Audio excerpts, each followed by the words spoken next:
All right, welcome to another week of Arthur's Roundtable. This week I got my friend Matt. I'm going to be picking him up right here. And hopefully we'll have something fun to... Oh no! That camera is already fallen. Oh. Howdy, howdy. What's up? Let me get you plugged in here. That is so cool. And make sure it's still recording. Can you see yourself in the screen on the side of that camera? Yes, I can. Excellent. Now, how are you doing? I'm Mr. doing Rogers? great, man. I am so glad that it turned into a nice day. Me too. I felt like yesterday was a little meh. You know, it was raining and it was dark, and at least we get one good day this weekend. Yep, I'm milking for all it's worth, that's for sure. All right, so for my listeners and viewers, what's your name? What do you do? My name is Matt Rogers. I do a lot of things, but professionally I work for Nashville's water department. So when people that live in Nashville don't get water, they call you. They do. Whether they're getting water not getting water because they didn't pay their bill, or they're not getting water because there's a big outage somewhere. Yep, that's what I do. Set folks up with water service and take care of their problems, forward sewer drainage issues on to the right people, and manage corporate accounts. As a matter of fact, I got a call from my apartment complex about 2 weeks ago. They didn't know they were talking to me. But apparently the corporate office pays the water bill. Yeah. And their check was late coming through, and so our water was about to get cut off here at the apartment complex. The entire complex? The entire complex, yeah. Whoa, Because a place like this has like a large master meter, and then it's divided among the smaller buildings, so they can measure kind of what the water consumption is for each guest, but it's incorporated into our rent. Okay. But yeah, so I got the call from the apartment manager saying our water was about to get cut off. I ran downstairs immediately. I was like, I live there. Is there anything we can do to expedite this? I don't want my water cut off. That's pretty funny, actually. I can't say I've ever been in a situation quite like that. Well, most people who pay their bills on time don't ever have to worry about where their water comes from, whether it's coming, it's just kind of, you turn on the faucet and it's there. Yeah. I mean, I've never lived actually somewhere where water was included. I've always had to pay my own water bill, so I've managed to avoid apartment complexes. Up until this situation, I had to either paying for rent, or I'd lived in other apartment complexes where I paid the water individually. But it's kind of nice to have to worry about at least one utility. Yeah. One less thing to worry about. Mm-hmm. In the words of Forrest Gump. One less thing. That's good. One less thing. But you said you do many things. So I do. Outside of making sure that everybody has their water, what kind of things you get yourself into? I just got a dog, the first of the year. Nice. December 30th. So not technically the first of the year, but right around when the year switched Close over. enough. Yeah. She's a little bit over a year old, based on what the shelter said. But she's a half boxer, half lab mix, and she's that sounds like a fun almost mix. all of my spare time lately. Yeah. That's what pets are for, right? Yes. Oh, I love her. She's awesome. She's a little high-strung. I think she's institutionalized because she spent most of her life in the shelter. But she loves people and is very loving, almost too aggressively loving when she first meets somebody. She jumps up on them, and stuff like that. She just doesn't get along well with other dogs yet. So I'm trying to slowly acclimate her to other dogs. I've had a couple play dates with other dogs. Yeah. Trying to soften her up to being around this. Because the first week I had her, I made the mistake of taking her to a dog park. And she just went nuts. And I don't know that she would have attacked another dog, because there were certainly dogs there that she wouldn't have wanted to pick a fight with. But it seemed like she was going to. She had the leash as tight as it would go and was growling, and it scared me. So I've made steps to try to help that along. I can see where dogs are just something else. Some of them get along great with other dogs. Some kind of freak out, but hopefully you can get her acclimated. We've got our friends Dave and Alicia have a lot of dogs, I'm sure. Yes. Oh, I've been over there. Yeah, I haven't met their new dog yet. I'm anxious to see how that big baby. Oh my God, that dog's gonna be so big. It already has giant paws. So, I know you're a bit of a Star Wars fan. Oh, huge. Yeah. Oh, and I'm wearing a Star Wars shirt today. Excellent. Mm-hmm. Yeah. So I read a bunch of Star Wars fiction. Obviously, I'm they got the movie coming out at the end of this year. I'm very excited about. So, a new episode 7. Thoughts on that? I like J.J. Abrams as the director. I was a big fan of his 2 Star Trek movies. I thought he did really well with those. Excellent job. As a Star Trek fan, yeah, I feel like he did a great job with that reboot. Mm-hmm. And kind of a cool way they took it with it being a reboot, but the incorporation of a few things that could skew the timeline, so it's not just going to be a carbon copy as they go forward. Yes, yeah. No, I liked that he set himself up to, how do I put it, not be tied down by by the original series, but it still made that nod to the original series with Leonard Nimoy showing up as Spock. That was a little corny how in the second one they just kind of flip-flopped the roles. Yeah, the second one. But it was Spock instead of Kirk. Yeah, that was a little camp. I was with him until then. I was like, okay, you've copied to an extent Wrath of Khan. Yeah. I mean, you've got Khan here. All right, cool. But then when Kirk, he's dying, I was like, don't do it. Don't do it. I know, right? Exactly same thing. I can see it coming. I was like, oh. And then we're getting to that point where he's going to have to make that creative decision, and he made it. Damn it. But there's the Star Wars universe. They've done, because when Disney bought Lucasfilm, they did away with what all Star Wars fans who had read Star Wars fiction, that followed the timeline after the original movies, they did away with all that continuity. They did away with that, what they would consider Star Wars canon, and they have the opportunity now to start fresh, which is good for somebody taking over. It means they have license to do that. So my understanding, and I could be wrong, was that George Lucas always had that mentality of, if he wanted to change it, it was his universe, so he could. Yeah, he retroactively changed a lot of things that pissed off a lot of Star Wars fans. I feel like that's a really tough thing to do, because especially Star Wars is unique in the fact that, so you had the first 3 movies, and then beyond that, I mean, what you had when those movies came out, nothing.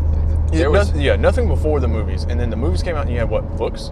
There was probably a dozen or so books that had been released before they released Episode 1, and then since Episode 1, the second 3 movies came out, you had there's more than 100 novels now. Tons of novels, including timeline that takes place before the movies and timeline that's taking place after the movies. Animated series. Oh yeah, the Clone Wars. Now obviously the Star Wars Rebels. Star Wars Rebels now is the first fully. Well, I take that back. The second, because the Clone Wars, they've decided to keep as what they would consider canon. Yeah. That storyline is a part of the universe as it exists now. Rebels is the first newly released stuff since since Lucasfilm was purchased. That is the fully flushed out new storyline that's a part of what's going on now. And now they're out re-releasing. They're putting out Marvel, because Marvel obviously was part of that acquisition with Disney.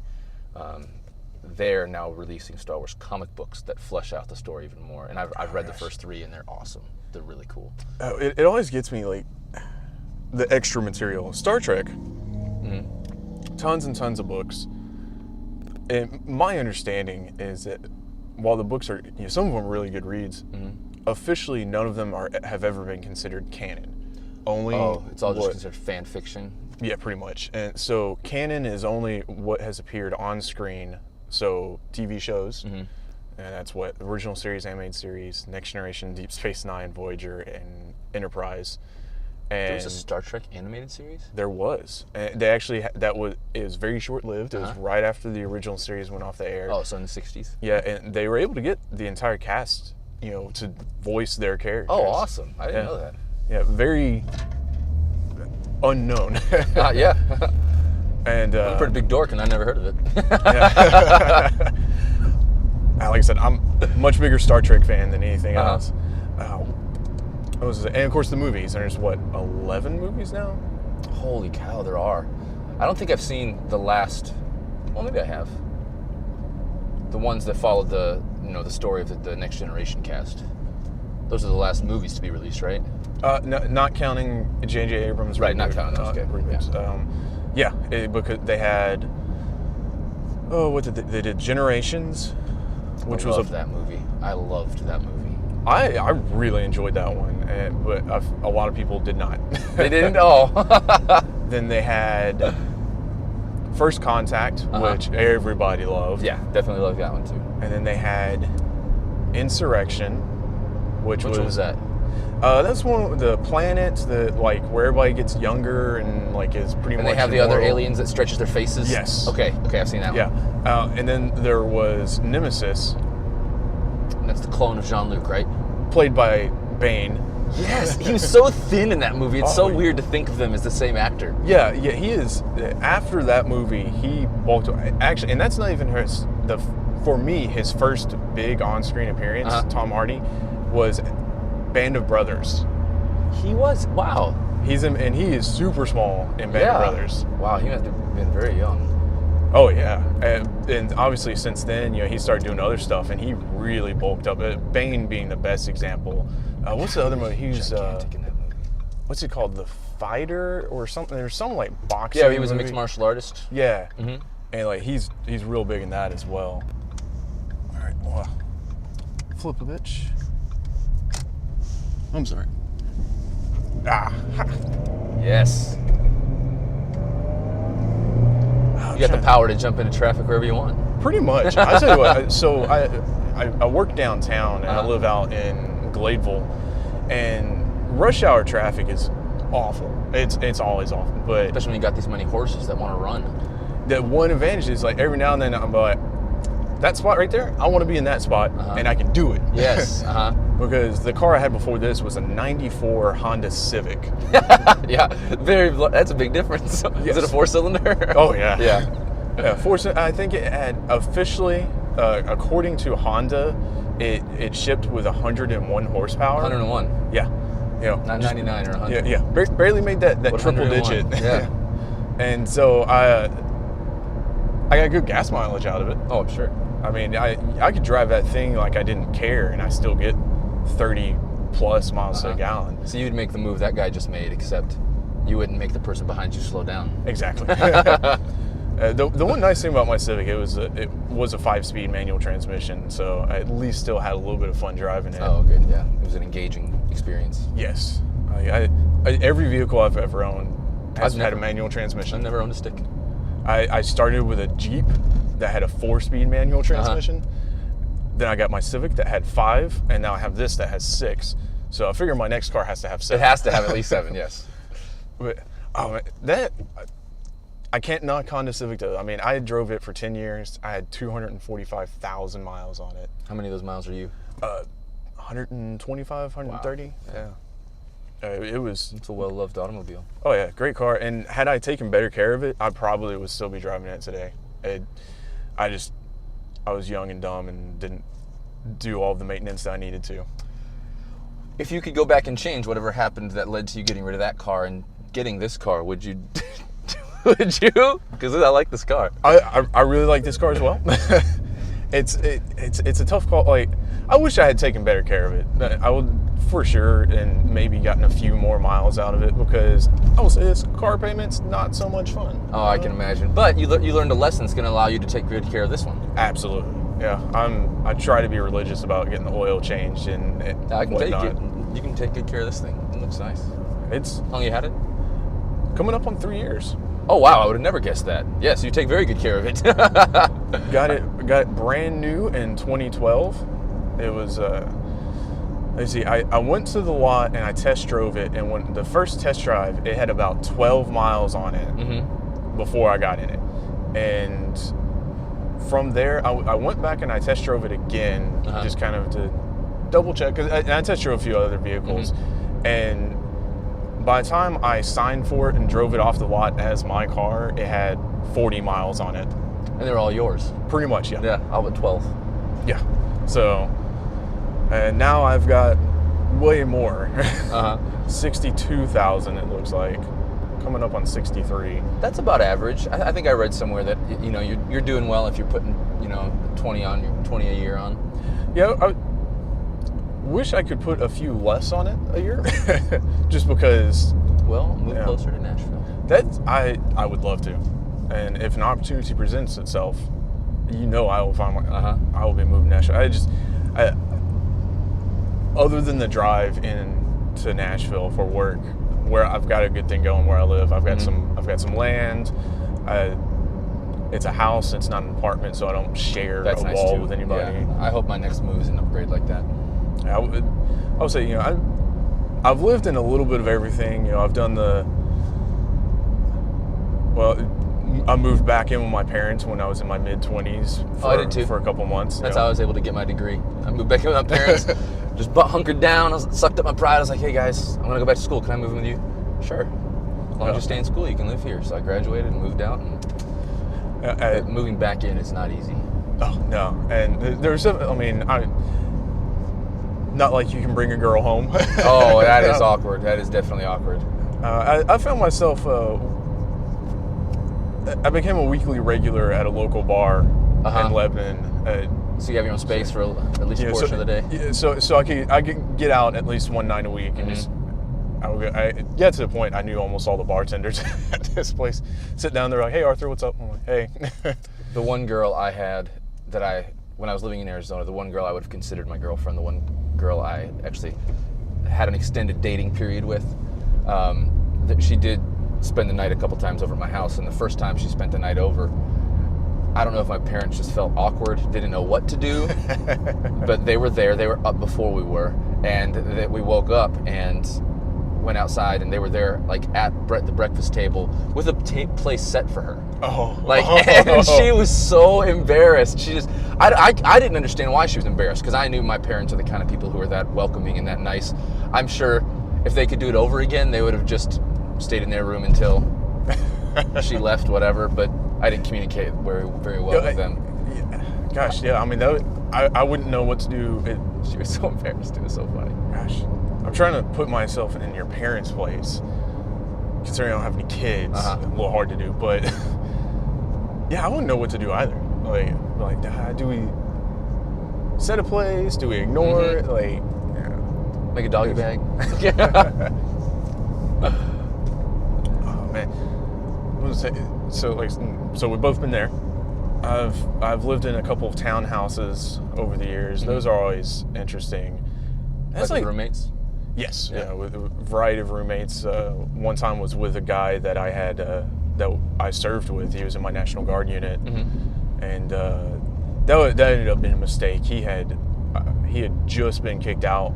His wife had just kicked him out, and so he was pretty raw emotionally. Yeah, well, I found out he was a little crazy, and that was why his. Oh, that's why he got tossed. Okay. And I was like, he got tossed right into your hands. You caught him. Did you nurse him back to health? I tried. We had a little bit of a falling out, and I won't. I mean, I'm not saying it was 100% his fault. I mean, we both had our flaws, so like to think that we're both in a better place for it, though. Good. Let me see. You know, of course, I've lived with a girlfriend, and that was an experience. Also in a town. I tell you what, man, townhouses. I've lived in a variety of townhouses, and I feel like that's like the worst floor plan in the world. Like it's not that conducive to actually living. And one of the ones I lived in, the staircase, because they're always, it's the living room and the kitchen downstairs, and then 2 bedrooms upstairs, and the staircase was that's what. Get my bearings here. Was in the middle. Instead of running up the sidewall, though, it you went up and then it made a 180. Oh, that is weird. Yeah. Was it one of those split level things? Did you have it downstairs? So it had like the landing where the main door was, and then it no. went down and went up? No, the downstairs was just, it was downstairs, Oh, and okay. it was like, you, in between the living room and the kitchen, you turn right and go halfway up the stairs, and then a little landing right there, and then, make a 180, and then go the rest of the way up. Uh-huh. It was impossible to get a box springs Oh, bigger I than bet. a twin size. Oh, yeah, of I've it. been in places like that too. Whereas if they just made it hug the whole wall, it could have gone up Yep. away from everything. And so I've lived in ones like that. No, that's no problem. Yeah, it hugs the wall and like. Mhm. But yeah, that one was just something else. And gosh, oh, where else have I lived? Well, I've got my house. The house I live in currently is a double wide, so there are times when I wish it was a little bit beefier. Uh-huh. Like, I had a roommate. There's a strong wind. Well, not so much strong wind, but just like I feel like I spend a little bit of extra money on my heating and cooling bill. Oh yeah, I feel the same way here too. It's not. They're in the process of renovating, and my door that goes out, my front door and the door that goes out to my little patio thing that you saw me on. Yeah. Not sealed very well. I feel like a lot of stuff escapes. Yeah, and rodents and bugs can get into my place a little bit. Oh really? Oh, I'm in the wrong spot. That's okay. You can loop around, and it'll be when we get back out. It'll be your next right. Nice. These are like the townhouse areas of the community. I saw the. Okay, so I just need to turn around. Oh, I thought it looped out. No worries. We got this. I took my dog for a walk back here today. You think I knew? For those of the people playing the home game, this is turnaround number 2. I just saw the Willow Grove sign. I was like, oh, that's where I need to turn in. Nope. Yeah, my apartment complex is not a Did I drive past the entrance? destination. Yeah, you did. It'll be just on your right now when we go back. This is what I get for driving around, this being the first time, my first time over here. I'm just like, la-di-da. This was a great place to go sledding when we had the snow. Oh, yeah? Yeah, everybody was out here sledding. Like bet. the whole community was out sledding. It was awesome. I have a really steep driveway, Uh-huh. and I would go sledding down it, but when we had that ice, it would have been dangerous. It's so Oh, I steep. bet. It's downhill, and then we have a bridge that goes over a creek, Uh-huh. and You jump it.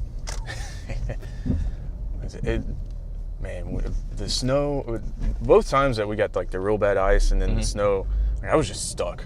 Like, rear-wheel drive vehicle like this, it's not going anywhere. Oh, yeah. I bet. The one time I've totaled 2 cars. One was mine, one was my grandfather's. I totaled my Jeep, so. Oh. And the first car I totaled was my car. It was my first car. It was an 85 Monte Carlo. And I'd only had it for maybe 3 months, and I was driving in the rain, and I was going around a pretty steep curve, going way too fast for the conditions. And when I overcorrected, because it was rear-wheel drive, the back end just shot out from behind me and shot me off the road and wrapped it around a tree.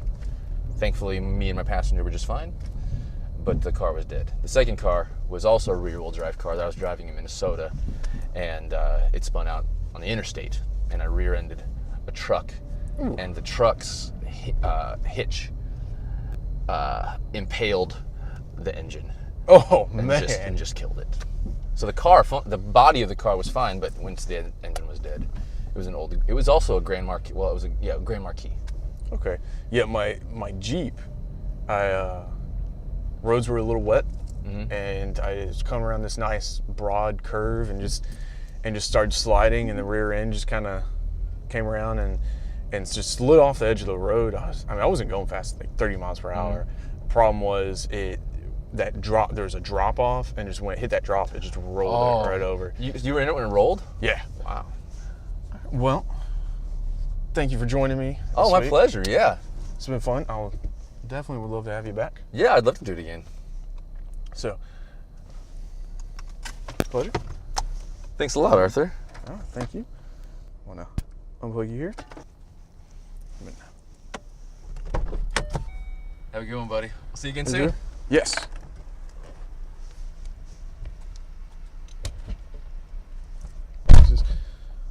Well, that was my friend Matt. So I hope everybody enjoyed. And catch you next week.